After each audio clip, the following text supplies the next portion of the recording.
Hello everyone! Welcome back to the Let's Play of Mermaid Mask. My name is Yon and I'm doing this to practice my speaking skills.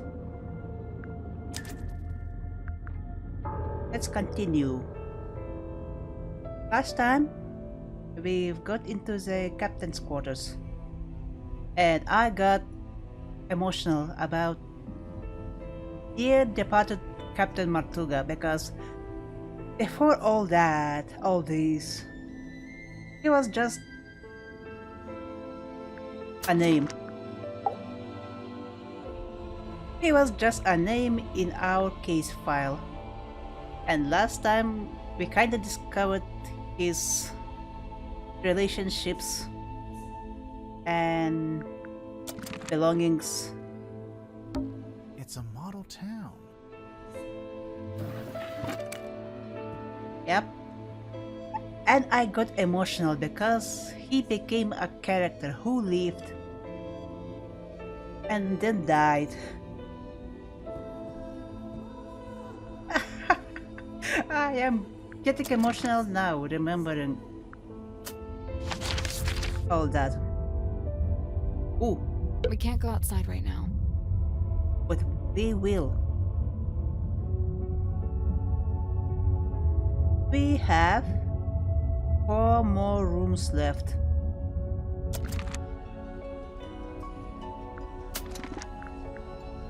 Three more people.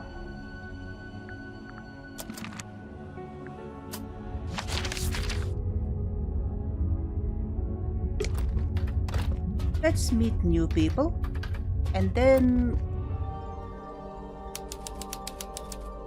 walk around, ask previous people more about new clues. It's a pizza oven. No. No, it's a furnace for heating the submarine. Right. But you could put a pizza in there. No, there's no place for pizza. There's no space for pizza.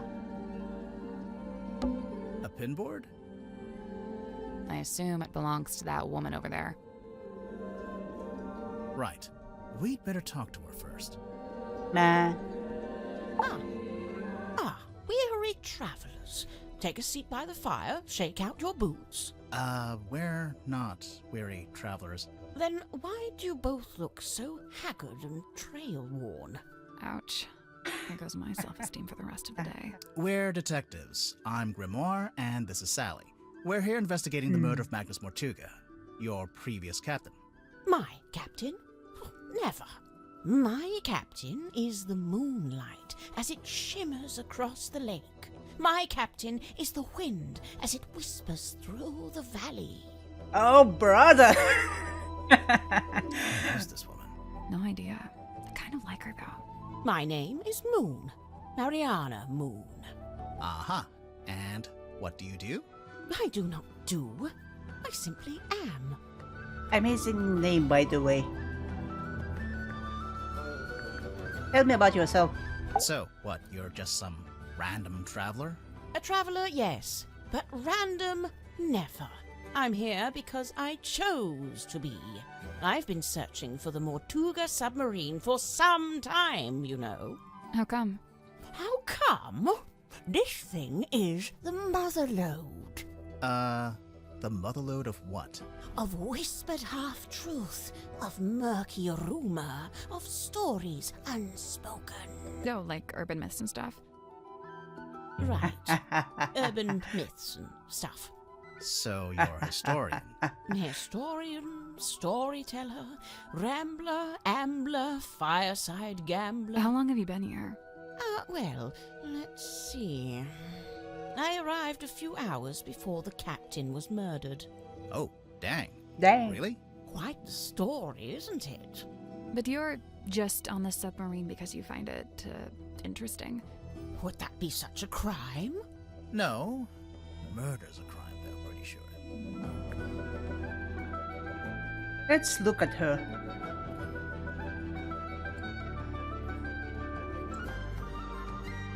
Look at her clothes. They are pretty free. Baggy, No buttons or clasps or belts. She is a free spirit. I like that her hair makes a crescent moon also.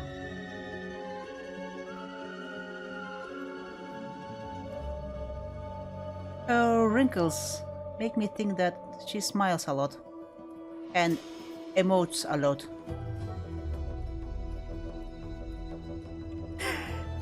When you move your face a lot, you get wrinkles.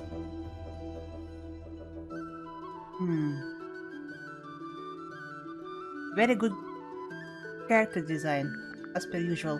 A merciless wind rattles the rotting wood of the old silkworm harbour, the shadow of a vessel lurking low in the night-black water. A mysterious stranger steps onto her foredeck. Cloaked in darkness, she slips inside the submarine. Who is she? What is her dark purpose? It's you. We get it. A mysterious stranger, I said. She descends into an ornate parlour, empty, save for a lone figure standing by the fire. So, not empty. He turns, his face still half hidden in flickering shadow. It is Captain Magnus Mortuga. What was he like? Nice guy. Stoic, but polite. Kind. He tells me to wait in the control room and then disappears off towards the back of the ship.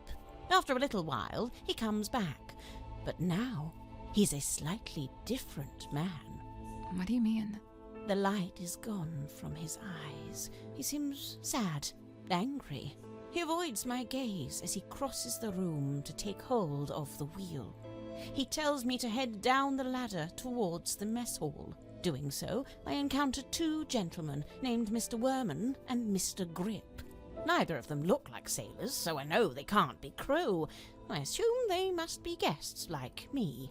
And true enough, it transpires that Mr. Worman is a writer and Mr. Grip is, some kind of watch repairman. Captain Mortuga reappears, descending the ladder. He asks the two men to show me around the submarine and introduce me to the others. Then he disappears through the rear corridor. It's the last time I see him alive. Mr. Worman apologizes, explains he's too tired, and leaves through the opposite corridor. Mr. Grip, unable to come up with such an excuse, agrees to show me around. Now, I wrote this down in my diary, so I may as well let you read it. Imagine my excitement to finally get a good look around the Mortuga submarine. I was even given a tour by one of Mortuga's subordinates, a Mr. Godric Grip. I wanted to say, before I forget it, I kinda like her. She likes her dramatics. We began by visiting a bizarre laboratory known as the Dream Chamber. It smelled of dried herbs and dusty glass, but was devoid of its dream custodian. An early disappointment. The captain's cabin was locked. Mr. Grip explained how Captain Mortuga mostly keeps this room locked when it's not in use. I also thought in the previous episode that Mortuga seems to be a nice guy actually. He looks kinda scary, like a pirate, but he keeps toys.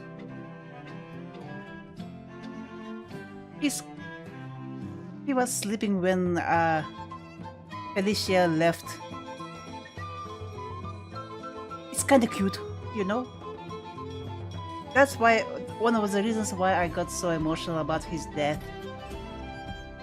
We climbed down into the living quarters, where a pair of bunk rooms sat at the end of a corridor. The first smelled of crane dust and unwatered flowers. A young woman was laying in her bed, poring over an old document. She hastily hid the document away and introduced herself as Miss Cynthia Seafoam, a name to remember, dear reader, as she will shortly become quite important. The second bunk room smelled of aftershave and desperation. The two men within, Mr. James Werman and Mr. Dirk Dansom, both appeared to be asleep, so we decided not to intrude. Next on the tour, a room inhabited, by the looks of things, by a young child who is also a stage magician. Sadly, this mythical child magician is nowhere to be seen. She is in the portrait. The room at the very end of the hallway was sealed with a heavy bulkhead door. Mr. Grip dismissed it as a storeroom that only Captain Mortuga makes use of. Perhaps you'll agree with me, dear reader, when I suggest the peculiarity of a simple storeroom being sealed off with such a significant door. Mr. Grip took me down to the cargo hold. It smells of damp wood and tarred rope. Yes, I describe it in the present tense, for it is here I sit as I write this very diary. Next door, the engine room, burnished bronze and tea-stained parchment. I learned that it's something of a nest for Mr. Grip himself, and thus was currently unoccupied. Outside, I encountered a Dr. Zacharias Zephyr, the aforementioned keeper of the dream chamber. Surprised to see us, he nearly dropped the empty glass bottle he was carrying. Empty. Suspicious. Clearly wishing to remove himself from the situation, the good doctor muttered something inaudible and disappeared up the ladder. We continued on into the next room, which I was amused to discover was some kind of shimmering mermaid grotto. I smelled her before I saw her, the unmistakable mix of salt, seaweed, and sequined spandex. It can only be Madame Tadpole, a name which may be familiar to long-time readers of this diary. Oh? Tadpole and I caught up, while Mr. Grip skulked in the doorway, clearly hoping this would mark the end of the tour, but it did not, dear reader. It did. Right, so, yes, I can see there's one more room to visit. Mr. Grip insists it's just the bilge, a dark, dank and smelly place, ill-frequented by humankind. I tell him he couldn't have sold it to me better if he'd tried.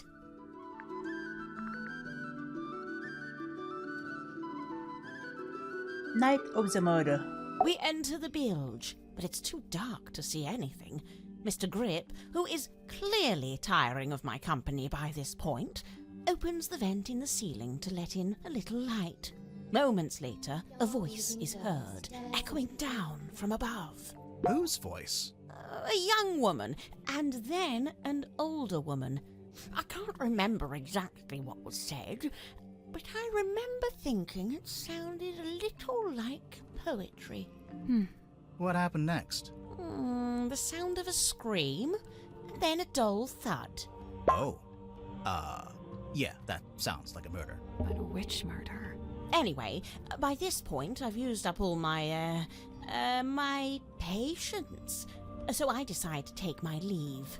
I thank Mr. Grip for the tour and return to my new lodgings in the cargo hold.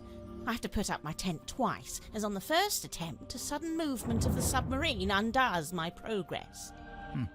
After some time, Mr. Grip and the young Miss Seafoam appear in my doorway. It seems they've come to fetch me for some kind of official submarine business. We head back towards the mess hall, Mr. Grip and Miss Seafoam heading up the ladder before me. I spot Dr. Zephyr emerging from the airlock. He has a glass bottle in one hand and what looks like an old leather bag in the other. I update him with what little information I have and attempt to catch up with the others. Laying on the floor is the body of Captain Magnus Mortuga. Amongst the living, mutterings are breaking out.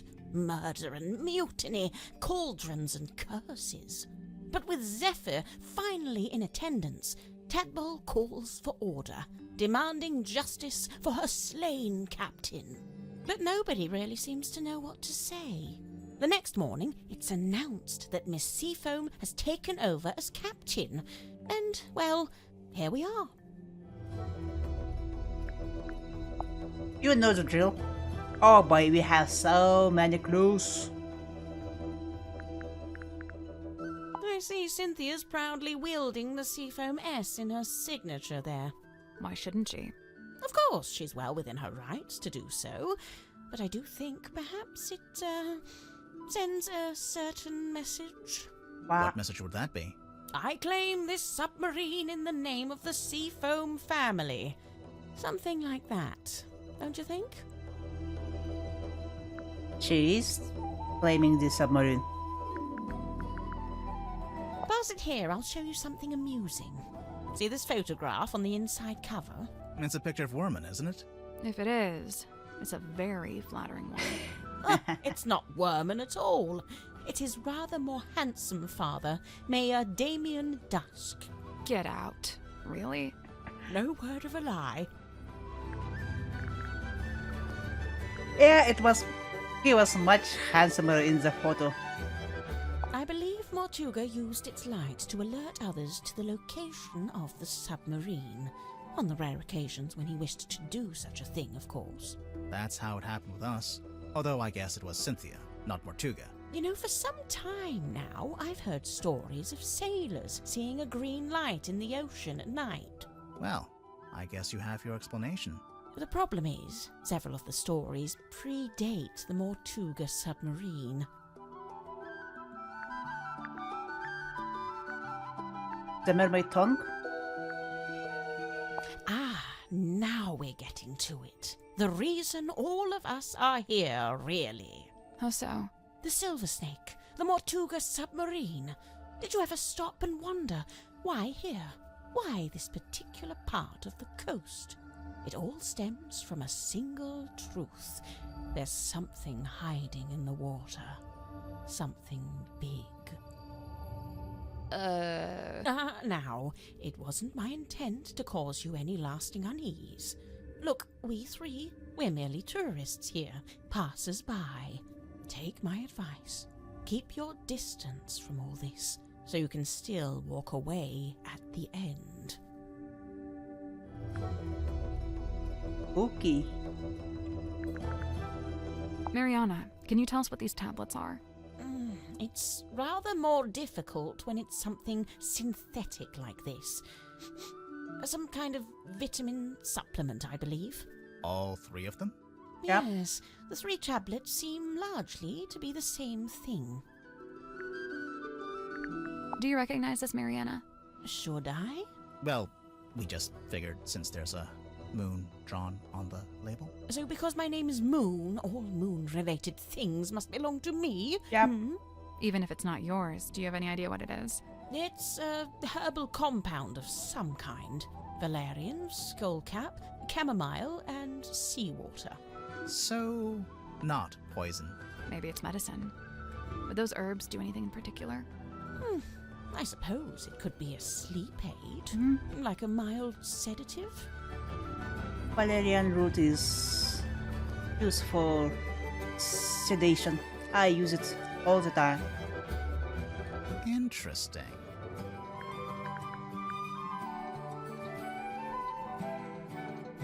Maybe Mortuga fell asleep. There's only one thing more mysterious than a locked box, and that's an unlocked box that's been emptied of its contents. Did you ever come across the cauldron in your research? No, it really does seem to be something Mortuga's been keeping to himself. What do you make of those scratch marks? I'm not sure. They don't really look like anything made by an animal. That's a relief. Wait, is it? Mariana, you visited Silkworm before, didn't you? Was Sim's magic show in the theater back then? No, when I passed through, the theatre wasn't showing anything. This very poster was up on the walls, but they'd covered it with a banner that said cancelled. So that must have been after Sim left, but before the theater had booked a new act. It's a piece of an old sail, roughly cut into a square. It carries something of the cadaver about it. Might be the smell, rust and stagnant seawater. Perhaps it came from the ocean. Have you asked Madame Tadpole about it? We will. We will. This marks a pivotal moment in Silkworm's history, the day the silver snake was discovered. It also shows the two women who found it, Felicia Stonetop, that's Aha. her on the left, and Sylvia Seafoam on the right. Hang on, we saw a statue about this in the town square, but on the statue, the serpent was shown being wrestled by a male fisherman. Yes, well, that's history for you. Always like that. Always erasing women. Let's see. The thicker wood is mahogany, very old mahogany. The thinner wood, oh, I don't know, some kind of cheap timber perhaps. Somebody skimped on the repairs, huh? I'd love to know where Cynthia got the diagram of the wooden ship. I thought it was supposed to be a submarine. Oh, no, the yellowish parts. They're from an old drawing of a sailing ship. Looks like it might be from the original, too. I just wonder where she got it.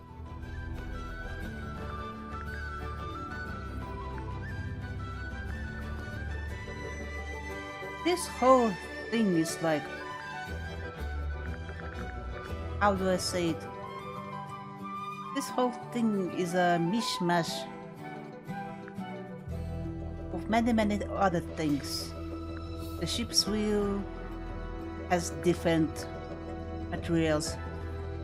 The ship itself is like made out of 2 or more other ships. I'd heard Mortuga wasn't one for writing things down, so I'd given up hope of finding a diary, but this might be the next best thing. He made a record of every time a new person joined the submarine. Except for when you joined, Mariana. Well, I suppose he'd never had the chance. He died like a couple of hours later. You know, one of the reasons I found it hard to research Mortuga was that there really wasn't much of a paper trail. Well, seems like he changed his ways. Yes, it's rather odd, isn't it? I wonder what compelled him to draw up a contract like this. I can't help but feel like the idea must have come from someone else. I personally was feeling that he killed himself. Emblazoned with the Seafoam S, I see. It's quite an elaborate... Oh, how strange. It's never been worn. Never? Once or twice, at the very most. How do you know that? Looks like gold to me. No way. Real gold. Why not? I thought Symmetry was supposed to be an impoverished orphan. Well, it's not worth anything unless she's willing to sell it. Sorry, Felicia Bonetop. Yeah, that's what she's called in the book too. Marcus Mordoom's captain/love interest. Flying a little close to the sun with that name, aren't they? Is that supposed to be Felicia?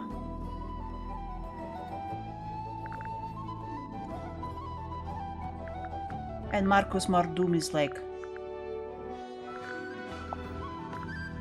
Agus Martuga.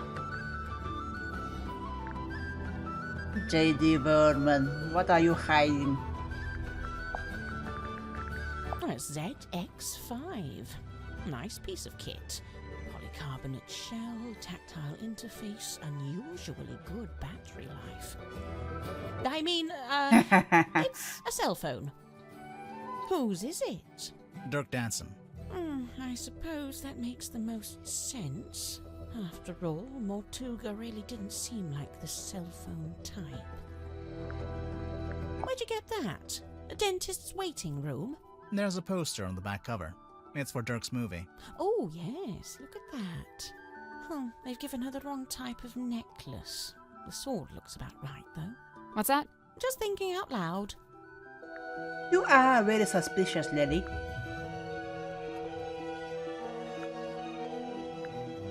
Oh, good. I was worried this wasn't going to come up. What? Cynthia and her family? The submarine in the background? Yes and yes. But also no. The best part of this photo is the thing on the left-hand side. It's in a glass tank. Do you see it? Barely. Is it a snake? It's the silver snake, also known as the silkworm serpent. Oh, you've heard of it? We might have. Yep. But what's it doing in the photo? So, that submarine in the background. The silver snake is the reason that was built. Sylvia Seafoam, pictured there in the fancy jacket, she was quite fond of her serpent friend, you see, but the powers that be were demanding she hand it over to be studied. So Sylvia made a plan to go and live in a submarine and take the silver snake with her. That's, quite ambitious. Wait, so the sea serpent would also be living in the submarine? Well, I don't have all the details. It's something I'm still researching. How do you know so much? Come on. You are so suspicious. Well, that has to be a face, but it's not. It doesn't look like anyone.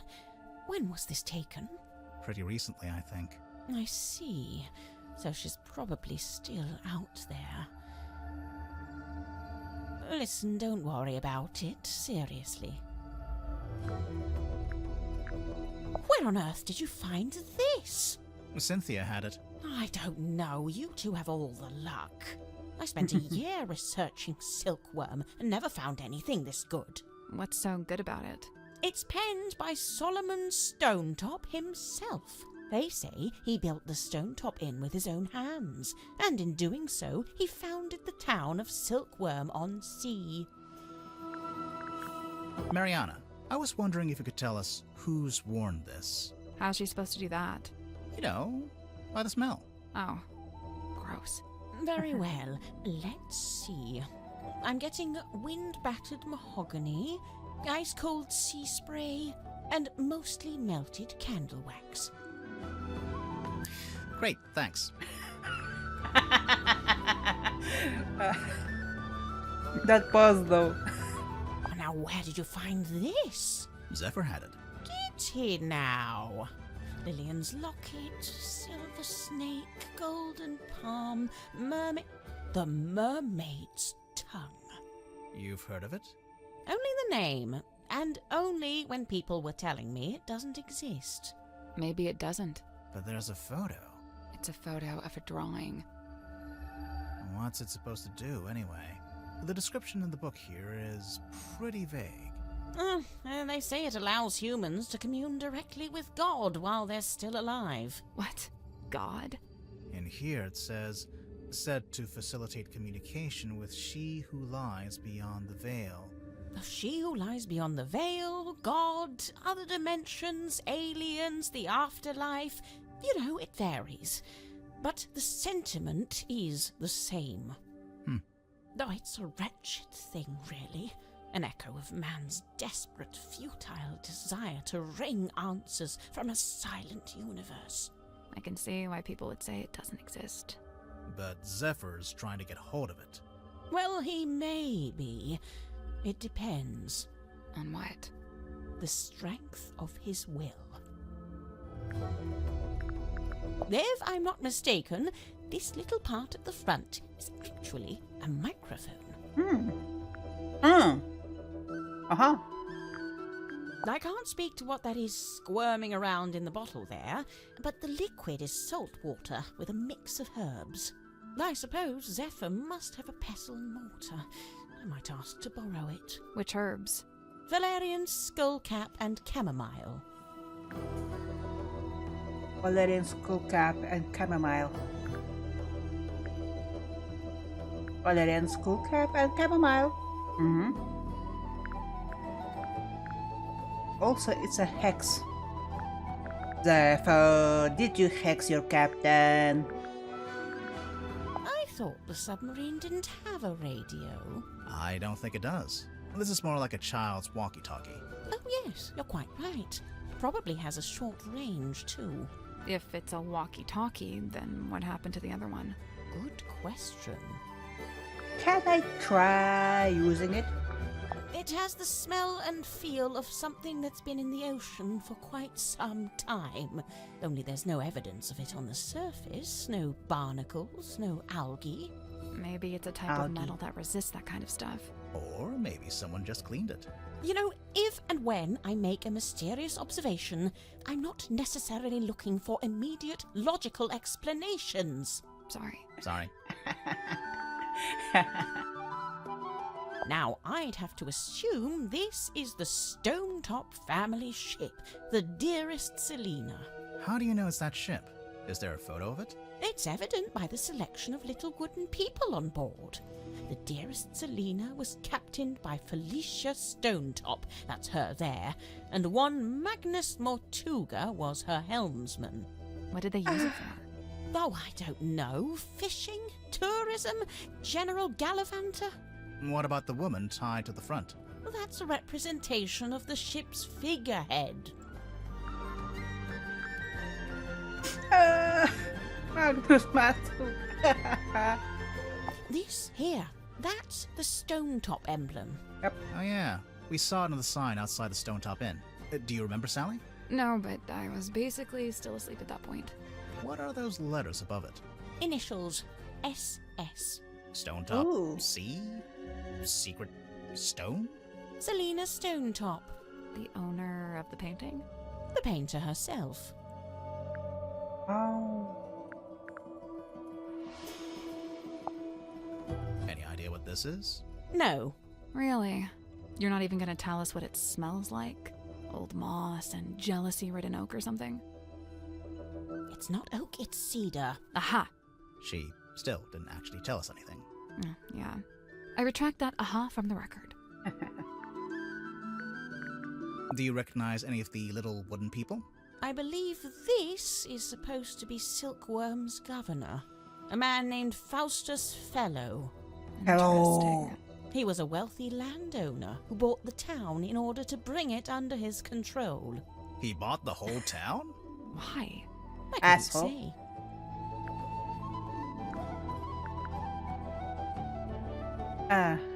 I'm being so negative about the guy because fellows are a family from Tankle Tower. Symmetry was the only person I didn't see on my tour of the submarine. I realized later that she'd been with Mortuga at the time. In the Illusion Theater?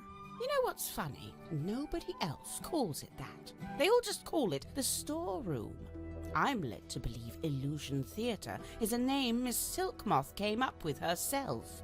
Rather like how she came up with the name Symmetry Silkmoth. That's not her real name? It's not her birth name, no. Do you know her birth name? So, Mariana. Where are you from? No fixed address. That's the way it's been for some time. Oh, I see. But you came to Silkworm looking for the Mortuga submarine. How come? I go wherever I please, which usually amounts to wherever has the most interesting rumors. I don't want to be rude, but do you ever have to do work to get money? From time to time, I've taken up work as a tour guide, a historian, a performing storyteller. But how did you wind up getting onto the submarine? Isn't it a secret? Well, if it's such a secret, how did you do it? I got a phone call from Cynthia Seafoam, and she told us to come to Silkworm. And then the submarine came up to the harbor so we could get on. Well, there we are. Perhaps that's how I did it, too. Perhaps. Cynthia Seafoam, the daughter of Harbour Master Sylvia Seafoam, and the stepdaughter of Donovan Drummond, the shipyard owner. That's a pretty solid nautical heritage. By all accounts, Sylvia Seafoam was an ambitious and outgoing sailor, but I believe they raised Cynthia to be a mechanic. Still, sounds like Cynthia actually does have the expertise to be captain. Who said she doesn't? Some people? No. They said that she shouldn't be a captain. Not that she can't be a captain. I suspect for the history reasons. He and her family has history.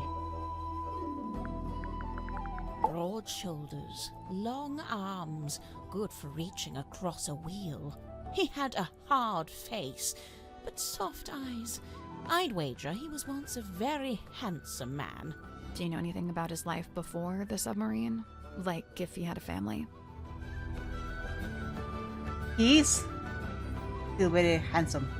But since he's dead, okay, he was very handsome like a day ago when he was alive.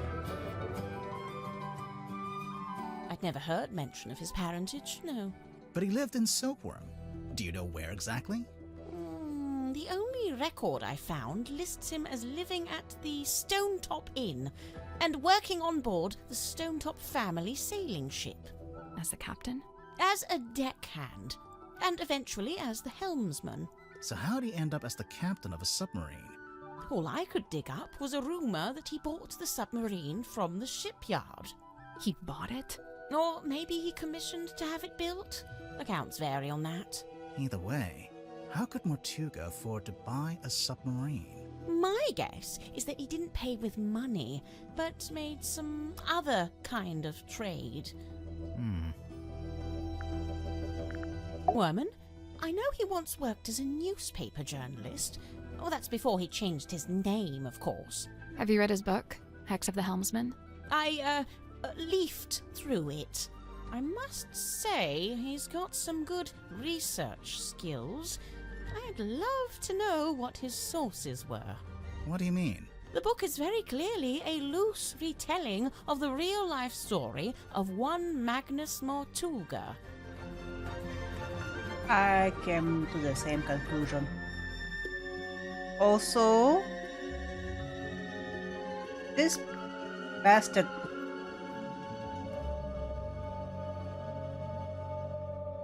if he didn't write the plot himself, but it was just a retelling of the real life events. That's why he is not suffering, but I guess suffering is... it's not the right word, but yeah, he is suffering to write the second book because he is a hack. Oh, he is a hack. I didn't expect to find a fellow herbologist on board. Dr. Zephyr really knows his rosehip from his rosemary. He's a chemist too. Impressive, don't you think? I don't know. I get the sense his work is more alchemy than chemistry. He does seem rather secretive about it. I tried asking him about his experiments, but he seemed awfully reluctant to divulge any details. Sounds familiar? He made that concoction for Magnus Mortuga, but I don't think he is the killer. Because chamomile, valerian, I don't know about the other plant. Chamomile and valerian are sedatives. I saw Dirk wandering the halls this morning, like he was looking for something. I asked him what it was he'd lost, and he said he couldn't really describe it, but it looked a bit like a gun. What? So, something that looks like a gun, but isn't actually a gun. I can't imagine what he was talking about. Everyone is so suspicious.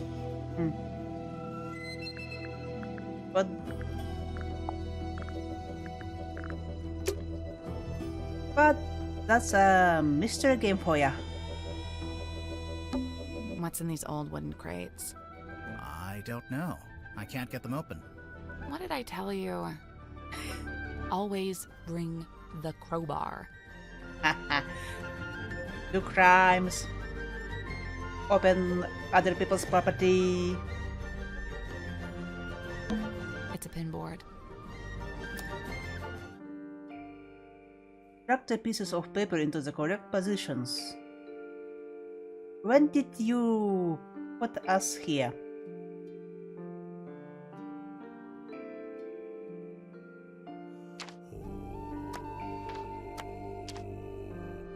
You here, you here, you here.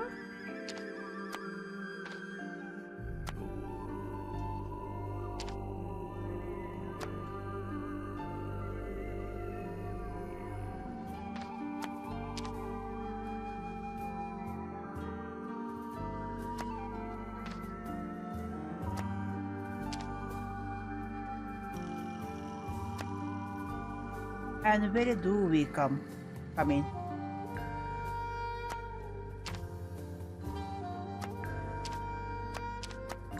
Nope. Well, So, there's a drawing of each of the suspects, one of Mortuga, and one of us too. Each one needs to be moved to the right place on the board. I get that.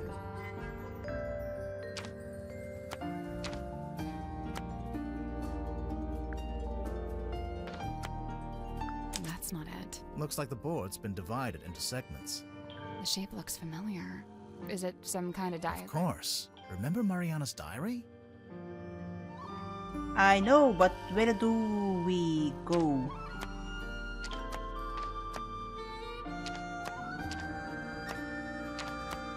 Nothing. I'd say me, you, and Mariana all need to be in the same segment. Okay. Oh, and Mortuga probably shouldn't be in any of the segments. You did. Nothing. I'd say me, you, and Mariana. Oh, and Mortuga probably shouldn't be in any of the segments.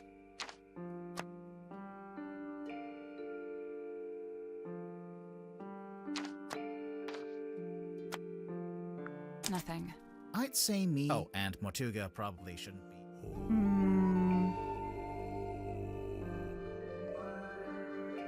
I'll do this later. I am stumped.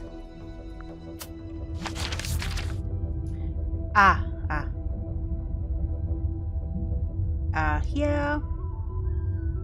They are here. Here is up. I guess. Tadpole is here and the mechanic is here. It's a pinboard.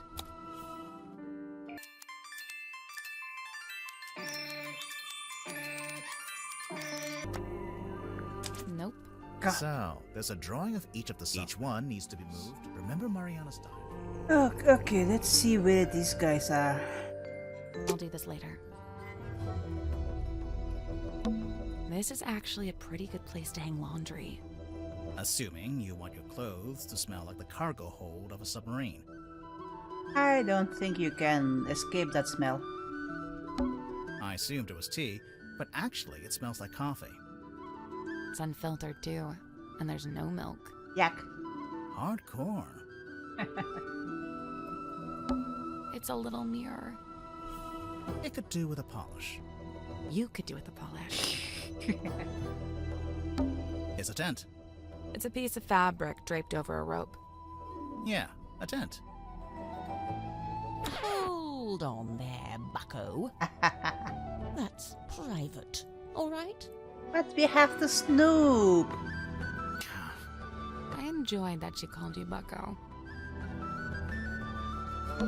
What's in these old wooden crates? I don't What know. did I tell you? Always bring. It's a big traveler's backpack. It smells like soil and grass. Are you trying to become like Moon Lady? When you're done smelling it, there's something in the pouch I think we should take a look at.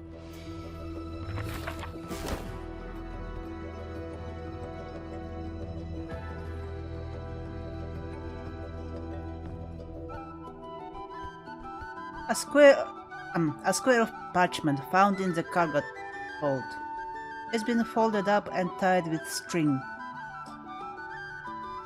Open. Ooh. Silkworm on sea. Seafoam harbor. Lighthouse. Drummond shipyard. Mr. Grip's Emporium. The Silkworm Spectator. Town Hall. The Stone Top Inn. Fortuna Hall. Governor's Manor. Almost everyone on this ship are from this town. Oh! Fortuna Fellow. Theater owner. Solomon Stonestop. Should we read? Yep. Solomon Stonetop Innkeeper, Selina Stonetop Innkeeper, daughter of Solomon.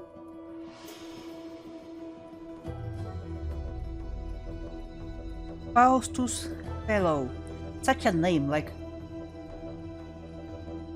Faust, the guy who made a deal with a devil and then paid the price.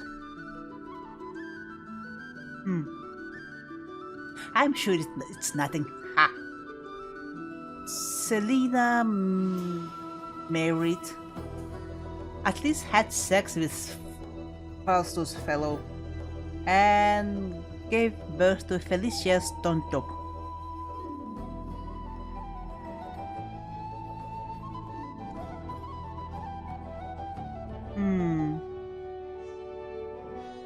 Felicia had relations with Damien Dusk, who is James Dusk Fellow, who is a Mr. Vernon. Everyone here is connected. Fortuna Fellow, theater owner, and this is Symmetry, adopted daughter. Helix, Flint.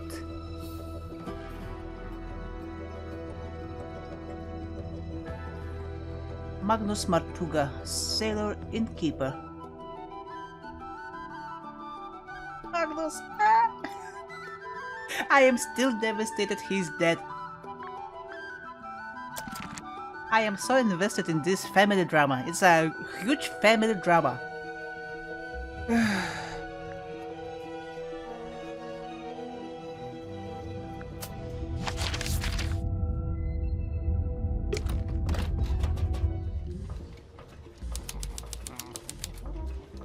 Hey man. Ooh. Whimsical. Hello? Is anyone there? I think there's someone in that basket.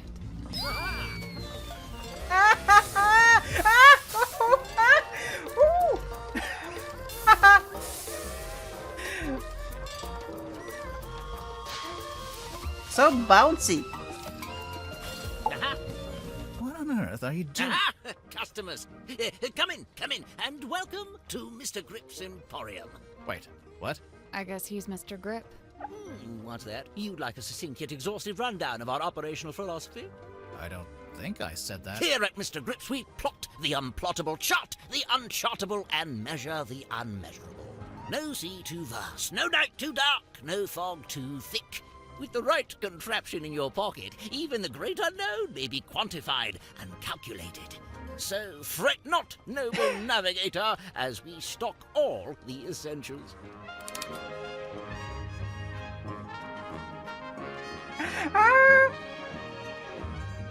I love him.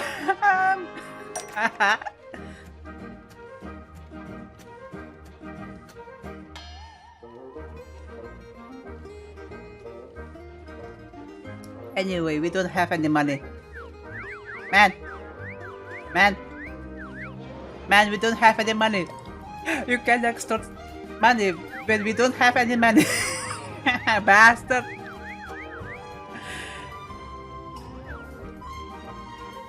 I'm sorry, you can't afford this item. We can't afford any of these items, man. Come on. I don't want it. I'm I'm afraid you don't have enough money. I know! I'm not trying to buy anything!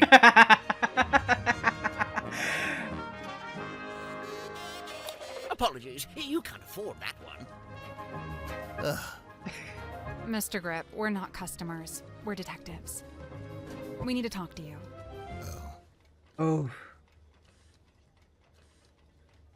His voice dropped so much. Oh.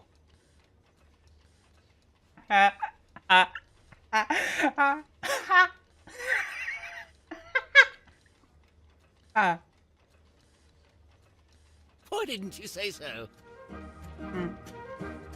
Now, what is it you wanted to know? God damn it, he is so whimsical.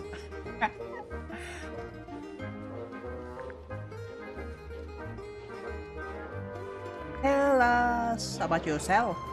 Can I get your full name? Godric Grip of Mr. Grip's Emporium. Grip? And that's this little shop you run down here in the engine room for some reason. This is merely the newest branch. The flagship site is back in Silkworm-on-Sea. Yeah, we saw it. It's all boarded up. Yes, well, I can't make a living selling compasses to the ghosts in a ghost town, can I? So that's what you do? Sell compasses? Seems kind of niche. We buy, sell, and service all manner of nautical navigation equipment. What's that? Ah, yes, we also provide cartographic consultation. We'll analyze and decipher any map, all for a low, low fee. Some maps may be invalid. Fee to be decided on a case-by-case basis. Sorry, did you just talk to your stick? You mean Cornelius Kane? And he's given it a name. Don't ask any follow-up questions. Maybe he'll let us move on.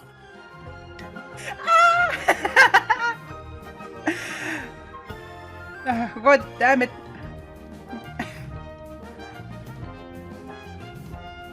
Stop it. Stop it.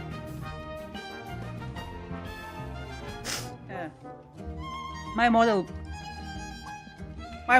fucking broke. God damn it. Come on.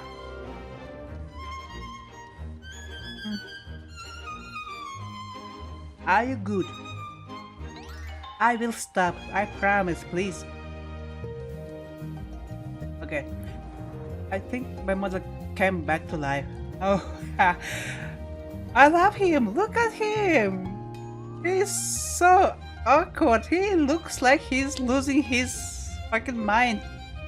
But he's trying his very hardest to be a whimsical. A whimsical force of positive energy. Look at him. Ah, oh. His game has a name. Oh. His Kane's head is so well animated. It jiggles. Oh my god, I'm so happy. Okay, I'm stopping. Oh boy. How'd you wind up here? I crashed my hot air balloon into the ocean. Whole thing came down. Dreadful. And of course, I've never been a swimmer, don't have the upper body strength. How'd you crash your balloon? A rather spirited disagreement with a flock of migratory pelicans led to an abrupt Sure, okay. Ugh. The actual reason? storm. There we go. Wait, so you're an aeronaut? I thought you were a shopkeeper. Yes, well, you're quite right, of course. But I've been inspired to leave my shop behind and head out on a journey of discovery into the great unknown. That was the plan, at least. As you can see, I didn't make it very far at all. So there's a storm, the balloon crashes, you fall into the ocean. Then what? Enter Captain Mortuga. He finds me adrift, fishes me out of the water, and promptly places me here. In the engine room? Was every other room taken? On the contrary, only Mortuga and Zephyr were living here when I arrived, so I rather had the run of the place. Cornelius and I just agreed this would be the best place to set up shop, as it were. Why did you set up your shop again? You just said you'd been inspired to leave it behind. I had to make myself useful somehow, didn't I? Oh, look at his face. God damn. Let's see. I'd taken Cornelius up to the mess hall. Poor fellow needed a little repair work, you see. Were you alone up there? Aside from Cornelius, I mean. No, Werman was there, working away on his typewriter. Then, all of a sudden, somebody new came down the ladder. A woman by the name of Mariana Moon. Werman and I conversed with her for a few minutes before Mortuga himself entered the room. He passed through towards the child's room and the storeroom, but before he left, he asked us to provide Mariana with a tour of the submarine. Werman feigned a sudden fatigue and slithered off back to his room, leaving me as the solitary tour guide. You do kinda look like a tour guide, to be honest. Yes, well, I won't bore you with a blow-by-blow. I'm sure Mariana will cover that in her statement. Suffice it to say, we ended up in the bilge at the very back of the submarine. And there we were, standing in the dark, when all of a sudden, a voice echoed down from above. Mortuga's voice? No, a young woman's, possibly two different women.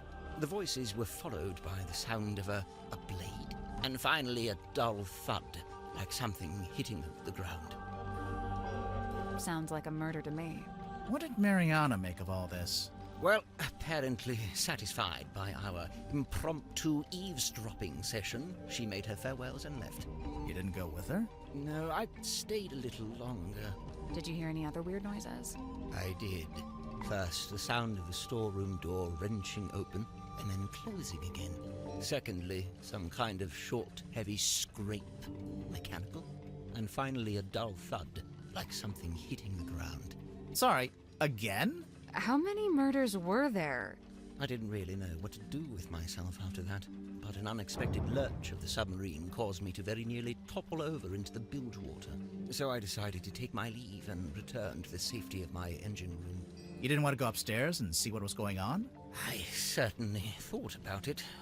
Ultimately, I think it came down to cowardice on my part. You didn't want to run into the murderer. So, let's see. I was sat there, feeling rather pathetic, when Cynthia appeared in my doorway. What did she want? Well, she had a compass she wanted me to fix. I agreed to take a look at it for her, but that wasn't the end of it. She then told me she'd been asked to bring me upstairs, along with everyone else. And so, after fetching Mariana from next door, the three of us went up to the storeroom. I saw Mortuga's body laying on the floor, saw the cut across his neck. The cowardice I'd felt before, compounded. Tadpole spoke to the room. She wanted a confession, or even just an explanation. It goes without saying that nobody was willing to offer one. Really, that's the end of it. After that, several things happened very quickly. Cynthia became captain, decided to bring in a detective. You two arrived, and here we are. Man, I love you. You bring me joy.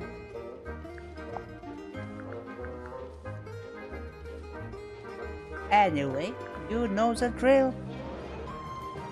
I've been recording for an hour. And after we go through all the clues and suspects, we will finish the recording here. No bladed weapon of any kind was found in the room. Yes, I noticed that too. The missing murder weapon. Classic. Any idea where it might be, or what? Not yet. Let's see here. Nope, doesn't say it anywhere. No based on, no inspired by. Inspired by what? True events. But then again, I suppose it is largely imaginary and mostly guesswork. I'd imagine that gets him off the hook.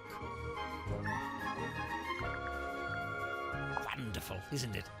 Cornelius thinks it might be his great-grandmother. For all I know, he may be right. It belonged to Mortuga, I assume? Yes, and to me it sits right alongside that iron bell in his office and that stone cauldron in the storeroom. Together, they form Mortuga's collection of inexplicably cursed-looking nautical artifacts. Maybe they do form a set. The mermaid, the mermaid tongue. I bet it is. Wooden boy. It's so cute. Ah, yes.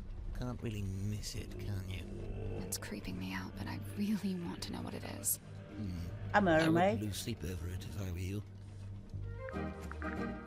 Is that a sun? Probably. Although it could be a wheel. Oh, yes, wheel tablets. We think Mortuga might have dropped this when he was killed. You can think that all you like. Personally, I think it came from somewhere else. If it wasn't dropped by Mortuga, perhaps it was dropped by the culprit? Might have been neither. You're suggesting this bottle made its own way into the crime scene? Maybe. So what's the deal with this cauldron? I've no idea. Really? I figured you've been here a while. Surely Mortuga would have mentioned it? He never did. Seems like he was keeping it secret. From who? From everyone. Why would it need to be a secret? Maybe he just wanted it all for himself. Yeah, whatever was in there, I mean. It wasn't really Mortuga's modus operandi to be selfish like that. Quite honestly, it's more likely to be the exact opposite. What, so keeping it secret was him being selfless, somehow? Like if it was dangerous. He kept it hidden as a way of keeping you all safe. Cornelius tells me he spotted Miss Silk Moth drawing this while she was in the mess hall. What's it a drawing of, exactly? Let's have a look, shall we? That symmetry, I assume. And she's sitting on the cauldron, facing a window. This is from a ship's sail. I think so. Did you sell sails? In your shop? No, ship parts like that fell within the remit of the Drummond shipyard, a few doors down. Where on earth did you find this? It was just lying around. Do you know what it is? What I do know is that it belonged to Mortuga. But you don't know what it was actually for. I couldn't say with any academic certainty. Godric Grip's nautical and aeronautical precision measurement and navigation instruments. Great name. As well, this was shortly before the rebrand. Why'd you decide to rebrand the shop? You see, the news about the silkworm serpent put the town in a particular sort of mood. Interest in all things nautical adventure was on the rise, you know. They put up that statue, we get tourists even. So you capitalized on the zeitgeist. Look at you, using the vocabulary. Do you know how the wheel got damaged? It looks in working order to me. No, look. Some of the spokes are different. It looks like they broke off and got replaced. You're quite right. Although it's not exactly at odds with the ship as a whole, is it? Meaning? Look around you. She's a ramshackle old thing. Sturdy, yes, even handsome in places, but undeniably a patchwork of sorts. This ship, dear Selene? Where is it? This ship, combined with a submarine. What's the deal with this blueprint? It's kind of a mess. They say Mortuga bought an incomplete submarine and then paid for it to be completed. So it only makes sense that the blueprint's as ramshackle as the ship itself. Where'd he buy it from? How'd he pay for it? One, the shipyard, I imagine. And two, I have no idea. He'd never seemed to have any money. Suspicious. Mortuga's log. Let's find the entry about me, shall we? Here it is, right after Zephyr's. Godric Grip rescued from hot air balloon accident. To refer to it as an accident, merciful gesture indeed. Two individuals in contention of the ownership, however, recent developments exposed. No, I don't like it. Now, what's wrong with it? The wording, it's too vague. It could be about anything. But if it's not about Cynthia and Mortuga, what would it be about? I couldn't say, but I stand by it. There's a chance Cynthia's got the wrong end of the stick. Perhaps she oughtn't be captain after all. Oh, sorry, Cornelius. He doesn't like it when I say wrong end of the stick. Yes, this was clearly made by someone who understands the value of iconography. You mean the S emblems? The whole thing? Bingo! Lillian's locket in the flesh. And Lillian is... who? By all accounts, some kind of sorceress.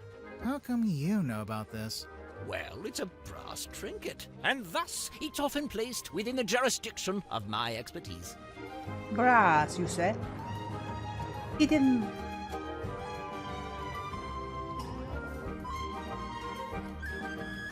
Didn't Moon Lady say it was gold? That's the captain, is it? And her accessories are a compass and a map. So? So they made her the navigator and the captain. Typical navigator erasure. I don't really deal in anything post-industrial revolution. Try Cynthia. Oh? Teenage girl, cell phone. Just seems like a natural fit, wouldn't you say? Are there really only 2 characters? It's just a poster. I'm sure there are more in the actual film. If it sticks to the novel, there actually might only be 2 characters. Oh, yes, I remember hearing about this. A submarine constructed by the harbour master and the shipyard mechanic, who I believe was her husband. Where'd you hear about it? Just gossip from around town. You can see the ship behind the man. Goodness me. What's it a photo of? Well, it's a face. I suppose we can agree on that. Doesn't look like any face I've ever seen. No, well, perhaps you ought to count yourself lucky. Rip, what do you know about this document? Ah, yes, I believe it belongs to Cynthia, and she gave it to Mortuga shortly after she first arrived. Why was it in under the mattress then? Do you know if Zephyr made this himself? He must have done. He didn't have it when I first got here. In fact, I'm pretty sure he measured Mortuga's head to get the shape right. Good heavens. Something catch your eye? Rumored to be lost at sea requires a special key. Is that right? The mermaid's tongue? Do you know anything about it? No, can't say I do. Based on this, I wonder if it may not even be real. After all, there isn't even a photograph. That's just a drawing. Aha! A crystal ball! Oh, how quaint. What's that? What's it for? Oh, you know, the usual. Whispering questions into the great unseen beyond, hoping without hope to get a response. There's some kind of pattern. It almost looks pictorial. Does it mean something? It might do. I imagine poor old Zephyr has been trying his best to figure it out. Could this be Cynthia's attempt to get our submarine up to code and finally install a radio? Why doesn't the ship have a radio?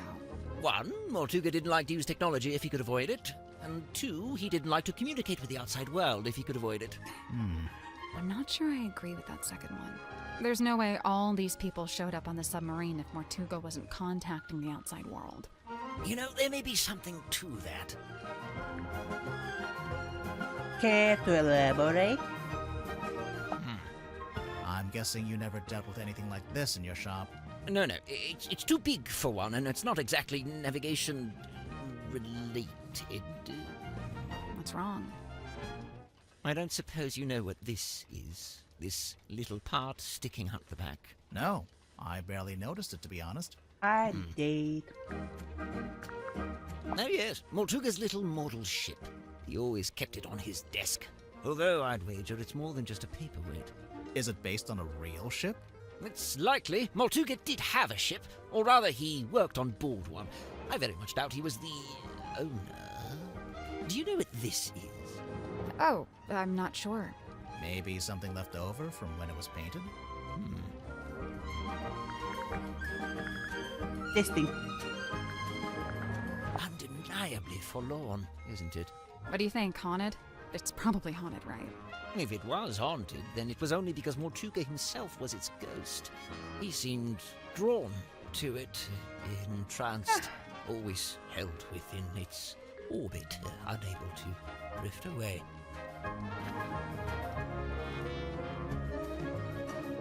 He loved her. Did you open it? Not yet. We don't know how. Have you tried pushing the diamond thingy? That was the first thing we tried. Perhaps you need a key. Personally, Yeah. I think we just need a crowbar. That's why you have to always bring your crowbar with you. Come on. A quaint little pretense of silkworm on sea as beheld in the mind's eye of one Magnus Mortuga. Did you know Mortuga had made this? I'd seen it once or twice when he was first working on it, but I always got the impression it was something he wished to keep to himself. I also just noticed something. We will look at it later. Remarkable! There we are! Cornelius, look! I told you all our hard work would put us on the map someday. How come your logo is a hot air balloon? I thought you sold stuff for boats. Officially, we deal in the nautical and aeronautical. But in truth, the blue motif was mostly just for fun. I'm not sure there were ever any aeronauts in Silkworm. You're so cute. I will say, in the last day or so, Symmetry does seem particularly somber. Because of Mortuga's death? Yes, the problem seems to be that she considers herself a kind of catalyst. Does she? Marty? Why? Well, I believe she'd been working on some new project, and shortly before Mortuga died, Symmetry shared this project with him. And? And then he dies. It's probably just bad timing. What kind of project was it? I really have no idea. What's that? Oh, yes. Cornelius tells me he saw Symmetry drawing something while in the mess hall. A poster, apparently? You know, there was something I noticed while giving Mariana a tour of the submarine. Soon after we entered the bilge, she whipped out her tobacco pipe with a strange kind of urgency. Did she smoke it? Well, she put it in her mouth, but she didn't light it. What's that, Cornelius? You've never seen her light it? Well, now you may. Yeah, probably not a good idea to smoke inside a submarine anyway. Yes, and Mariana seems like such a stickler for health and safety regulations. Maybe she uses the tobacco or herbs to mask the smells, because she has such a strong sense of smell. She uses it to not smell things. I should have paid more attention when she puts that thing in her mouth. Young Cynthia seems quite convinced that she should be the new captain in the wake of Mortuga's death. Sounds like you don't agree. Well, now, I didn't say that. It's just... You don't think she's up to the task? On the contrary, from what I've seen, Cynthia is a remarkably bright and capable young woman. So much so that I bemoan seeing her spend her best years hidden away down here in the dark. It doesn't have to be permanent. She could be captain for a little while and then go do something else. She won't want to. I think I said that already. She is clinging to the ship because that was something her mom built. Before this thrilling little jaunt on the Mortuga submarine, I'd lived in Silkworm all my life. I worked for my father and eventually inherited his business. Godman Grip's nautical and aeronautical precision measurement and navigation instruments. Snappy title. I eventually trimmed the name down to just Mr. Grip's Emporium. That was around the same time I hired young Cornelius here as a much-needed second pair of hands. He's a stick. He does not have hands. Yes, running that business was my whole life for many years. Slow, sometimes tedious work, but I was extremely good at it. I especially relished in the task of deciphering and restoring old maps. The more decrepit they were, the more I enjoyed it. And now you live in the engine room of a submarine. Must be a big change. Yes and no. He lived and worked in the inn opposite my emporium. I'd see him when I offered my custom at the inn, and in return, he'd come by my shop. As a sailor, Mortuga shared in my interest of nautical navigation. Nautical. He even hired me for a job once. Did he tell you he was planning to go live on a submarine? I don't think he told anybody. After his disappearance, all I had was several largely unsatisfactory rumors. They said he disappeared into the sea, whatever that was supposed to mean. The first time I laid eyes on his eponymous submarine was when it rescued me from my fallen balloon. I can't tell you how surprised I was to see Magnus Mortuga step out onto the foredeck, although he wasn't quite the same man I'd known before. How do you mean? The light in his eyes was dulled, like he wasn't really there. And what had happened to him? Well, I'd never found out, but you know, perhaps the rumors were true after all. Perhaps he had disappeared into the sea. I never got the details out of either of them, so I can't confirm this. But I believe Worman was invited onto the submarine by Mortuga himself. Really? Why? It's very strange. I can't for the life of me imagine why Mortuga would bring a journalist on board. Worman's an author, not a journalist. Ah, well, he used to be a journalist. He wrote for the local newspaper. And I will say he doesn't seem to have lost the instinct to always be on the lookout for a story. What'd you make of old Dr. Zephyr? Not a fan? There's been some speculation that his experiments may be dangerous or even harmful. Although it's hard to be sure, since he seems so reluctant to admit what they actually are. You don't even know? I would have thought, since you've both been here for a while. Well, yes, Zacharias was one of the only 2 souls aboard the submarine when I arrived, but he never made me feel especially welcome, and he certainly wasn't keen on me poking around his dream chamber. In fact, he always seemed somewhat wary of me, like my arrival was going to scupper his plans in some way. I guess Zephyr and Mortuga weren't expecting anyone else to show up. Oh. Poor guy. So cute. I noticed Dirk seems to be trying to tell Worman what to write in his book. Is he just trying to make sure Worman gets it done? Or is he trying to get him to write it in a certain way? A little of both, I'd wager. Maybe he's in league with Worman's publisher. Dirk? That can't be right. If I recall correctly, he told me he worked for something called, oh yes, thank you, Cornelius. Wit and Whimsy, that was it. But I'm not sure what It's a movie production company. It's owned by Vincent Van de Peer. He's a director and producer. Well, someone's well informed. Vincent once went location scouting in the swamp where I worked as a gift shop sales clerk. Ah, of course. We've asked everything for now. I wonder if Mariana would let us take a closer look at that pipe of hers. Later. It can't hurt to ask. Later. Now, I think Sim's hiding something on the submarine. Something we haven't found yet. Yep. A certain piece of equipment she uses in magic tricks. That's the one. Problem is, we already searched the child's room and her bunk room.